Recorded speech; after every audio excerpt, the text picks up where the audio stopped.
అలాగా వెళ్తూ వెళ్తూ అవుటర్ రైల్ వైపు 100 మీటర్ల వరకు మీరు shoulder balance with 600 mm provide చేయాలి. 100 మీటర్స్ వరకు ఈ కరువుకి అవుటర్ రైల్ సైడ్ ఎలా వచ్చినప్పుడు 600 mm shoulder balance with 100 metre వరకు ప్రొవైడ్ చేయాలని చెప్పాను.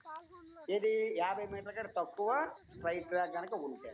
ఒకవేళ 50 మీటర్ల కంటే ఎక్కువ స్ట్రైట్ ట్రాక్ కనుక ఉన్నదనుకోండి, అప్పుడు ఈ ప్రొవిజన్స్ అన్ని ఉండవు. 100 మీటర్ల వరకు 600 mm ఇంకేముండదు. మనకి ఎల్డబ్ల్యూఆర్ ట్రాక్లో ఏం చెప్పాను మీకు? ఎల్డబ్ల్యూఆర్లో అవుటర్ రైల్ సైడ్ ఎంత ప్రొవైడ్ చేయాలి? జనరల్గా ఎంత ప్రొవైడ్ చేయాలి outer rail side? 350 350 plus 150 plus కరువులో అయితే 500 mm అండి. 500 mm అంటే 500 mm ప్రొవైడ్ చేసుకుంటాం. ప్రొవిజన్ స్పెషల్గా 600 మనం ప్రొవైడ్ చేయం.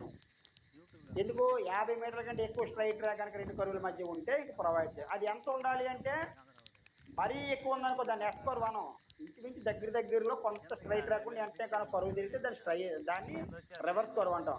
మరి ఈ కరువుకేమో ఈ కరువుకి ఆ కరువుకి మధ్యలో ఒక 500 మీటర్లు 400 మీటర్ల దూరం ఉందనుకోండి, దాన్ని రివర్స్ కరువు అంటాం. ఏంటి అనం కదా? ఏమయ్యా ఎస్ టైప్ కరువు అంటావా?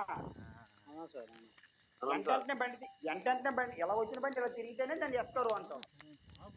అట్లాంటి సందర్భంలో ఫలానా ఇంత స్ట్రైట్ ట్రాక్ ఉండాలని రూల్ ఏం లేదు.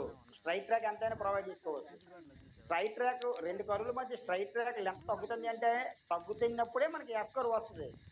దూరం పెరిగే కొద్దీ ఎస్ కరువు రాదు మనకి. అవును సార్. అంతే కదా?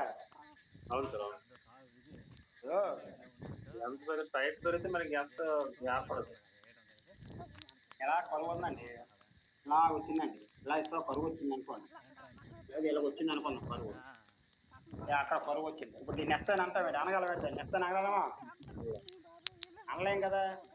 ఒక దగ్గరలో వచ్చినప్పుడు ఎలాగొచ్చింది, మళ్ళీ ఎలాగొచ్చినప్పుడు దీన్ని నెక్స్ట్ టైప్ అని ఇక్కడి నుంచి ఇక్కడికి కొంత స్ట్రైట్ ఉంటుంది. అది మీకు లైన్లో బాగా కనబడుతుంది. లైన్లో చూడండి, ఇప్పుడు నేను కరువు వెనకాల కరువు వస్తుంది, రివర్స్ కరువు ఎస్ టైప్లో తిరుగుతుంది బండి, దాన్ని రివర్స్ కరువు సార్. చెప్పండి.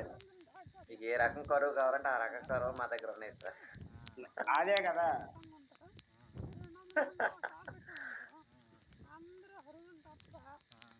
ఏంటి చంద్రరావు గారు, అర్థమైందా? రామచంద్రరావు గారు okay sir. Okay sir. Doubt వేయలేదు కదా? చెప్పింది మీకు అర్థమైందా? Right sir. అది టైం ఎంత అయింది? 9:32 సార్. 9:32.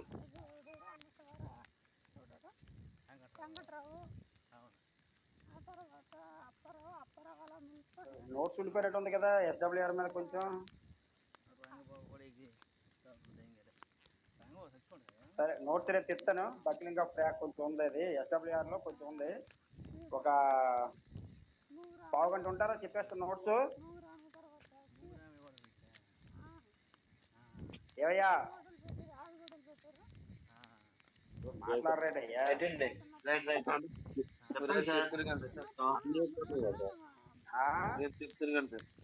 అన్మ్యూట్లో ఉన్నావు సార్, అందుకే. రేపు చెప్పాలా? రేపు చెప్పండి సార్. అది ఇప్పుడు దీని మీద ఎవరికైనా డౌట్ ఉంటే చెప్పండి. సార్ ఇది ఈరోజు చెప్పిన లెక్కల్లో నాకు ఇది చిన్న డౌట్ ఉందంటే ఎవరైనా డౌట్ ఉన్న వాళ్ళు ఉండండి. మిగతా వాళ్ళందరూ క్విట్ అవ్వండి. ఎవరైనా ఒకవేళ ఫీజు కనుక పే చేయకపోతే పే చేసుకోండి. ఇంకెవరైనా ఉంటే డౌట్ ఉంటే అడగండి. అలాట్మెంట్ ఎలాగ అర్థం అవ్వట్లేదు సార్. మా సిబిడి వాళ్ళు గారు వచ్చారు, అలాట్మెంట్ ఎలా కొలిసి అడిగి చెప్పలేదు సార్. అలాట్మెంట్ ఎలా అర్థం అవ్వలేదు అనేది నాకు అర్థం. ఎవరు అడిగిన వాళ్ళు ఎవరు చెప్పండి నాకు. ఎవరు అడుగుతున్న వాళ్ళు ఎవరు?